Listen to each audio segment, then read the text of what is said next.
안녕하십니까, 박개비입니다. 이번 영상에서는 칼군무에 대한 철학적 논의를 좀 해보겠습니다. K-팝 철학에 대한 네 번째 영상인데 좀 더 구체적으로 K-팝의 철학적 쟁점들을 따져보고자 합니다. K-팝의 중요한 특징 중 하나는 칼군무입니다. 여기에 대해서는 큰 이견이 없겠죠. 저도 그렇게 생각하고요. 일단 여기서 명확히 해야 할 것은 이것이 칼군무만이 K-팝의 특징이란 뜻은 아닙니다. K-팝에는 다른 특징들도 있다는 말이죠. 그럼 이것이 K-팝의 가장 중요한 특징일까요? 그것은 따져봐야 할 것 같습니다. 이건 K-팝의 현장 전문가들의 지식이 필요한 부분일 텐데 아마도 가장 중요한 특징도 아닐 듯 합니다. 예를 들어 K-팝의 특징이 5가지가 있고 거기에 중요도를 순서로 매긴다고 할 때 칼군무는 1번이 아닐 거라는 말이죠. 물론 이건 저의 개인적인 사견입니다. 그럼에도 어쨌든 칼군무는 K-팝의 명확한 특징 중 하나가 되었습니다. K-팝 하면 칼군무가 생각날 정도죠. K-팝의 본질에 포함되는 수준일 겁니다. 그런데 이 칼군무를 두 가지 관점에서 볼 수 있습니다. 칼군무는 K-팝이 다른 팝 문화보다 뛰어난 점이라 할 수 있을까요? 아니면 그저 한국 K-팝이 다른 팝 문화와의 차이점에 불과할 뿐 우열을 따질 부분은 전혀 없는 요소일까요? 이것은 K-팝과 다른 팝의 장단점을 따지는 입장에서 나오는 의문이고 이것은 그저 문화 상대론적으로 차이만을 생각하는 입장에서의 의문이 되겠습니다. 이런 문제의식은 K-팝이 세계에 확산되기 시작하던 때에 자연스럽게 제기되었던 것입니다. 언론이 소개한 한 예만 보면 2016년에 일본 아이돌 영상이 인터넷에 소개되면서 누리꾼들 사이에서 논쟁이 있었기도 하죠.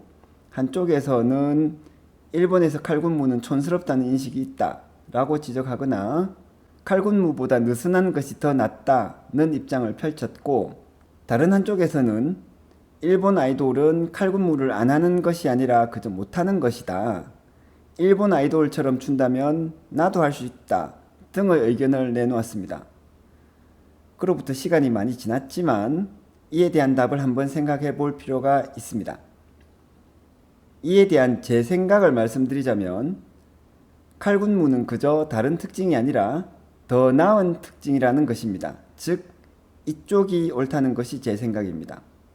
이런 입장은 제가 한국인이기 때문에 이른바 국뽕이라 불리는 자아도취적 입장으로 보일 위험도 있겠습니다. 하지만 더 중요한 것은 왜 이런 결론을 내렸냐는 것이겠죠. 누구나 납득할 만한 근거가 있다면 이것은 좋은 생각일 수 있고 그렇지 않다면 좋지 않은 생각이라 할 만하겠습니다. 근거를 말하기 위해서 일단 기본 전제들을 명확히 해봅시다. 여기에서 답을 찾을 수 있을 겁니다. 칼군무의 기본 전제는 여러 사람들이 무대에서 같이 퍼포먼스를 한다는 것입니다. 달리 말해 혼자서 하는 댄스에 칼군무냐 아니냐를 묻는 것은 어리석은 생각이죠. 그렇다면 생각해 봅시다. 이것을 위해서는 여러 사람들이 어떤 방식으로든 협력해야 합니다. 퍼포먼스에서 협력해야 하는 것이죠. 그럼 어떻게 협력하겠습니까? 퍼포먼스의 동작을 어떤 식으로든 일치시켜야 하겠죠. 그렇지 않다면, 즉 각자 자기 방식대로 마음대로 댄스를 춘다면 아니 그럴 거면 왜 다 같이 무대에 서요? 그냥 각자 한 명씩 따로따로 무대에 서야지. 노래를 같이 부른다면 음정과 박자, 화음을 맞춰야 하듯이 춤을 같이 춘다면 동작을 어떤 식으로든 일치시켜야 할 겁니다. 따라서 이 생각을 이렇게 정리할 수 있습니다. 여러 사람들의 동시 퍼포먼스에서 퍼포먼스의 일치는 꼭 필요하다라고 말입니다. 철학도에게 익숙한 표현을 쓰자면 퍼포먼스의 일치는 개념적으로 필연적이다 라고 할 수 있겠습니다. 그리고 칼군무는 퍼포먼스 일치 중 대표적인 방법이죠. 그래서 이와 같은 결론이 나오는 것입니다. 여기까지가 제가 생각해 본 칼군무에 대한 생각입니다. 단 여기서 오해해서는 안 될 포인트가 있습니다. K-팝을 대표하는 특징인 칼군무가 더 나은 특징이라고 해서 K-팝이 다른 팝 문화보다 전체적으로 더 좋다는 결론이 여기서 곧장 나오지는 않습니다. K-팝의 칼군무는 더 좋은 특징이지만 다른 팝 문화는 K-팝보다 객관적으로 좋은 또 다른 특징을 가지고 있을 수 있겠죠. 그림으로 설명하자면 이런 뜻입니다. 이 점에서는 K-팝이 더 낫고 다른 점에서는 다른 팝이 더 나을 수 있는 것이죠. 이건 마치 철수가 영수보다 공부는 더 잘하는데 영수는 철수보다 운동을 더 잘하는 것과 같습니다. 이것만으로는 철수와 영수 중 누가 더 우수한 사람인지 결론을 내릴 수 없겠죠. 일단 칼군무에 대한 제 생각의 핵심적인 부분을 설명했습니다. 그런데 철학이란 것이 생각에 대해서 비판적으로 반성하는 것, 즉 이모저모 따져보는 것이니까 조금만 더 따져봅시다.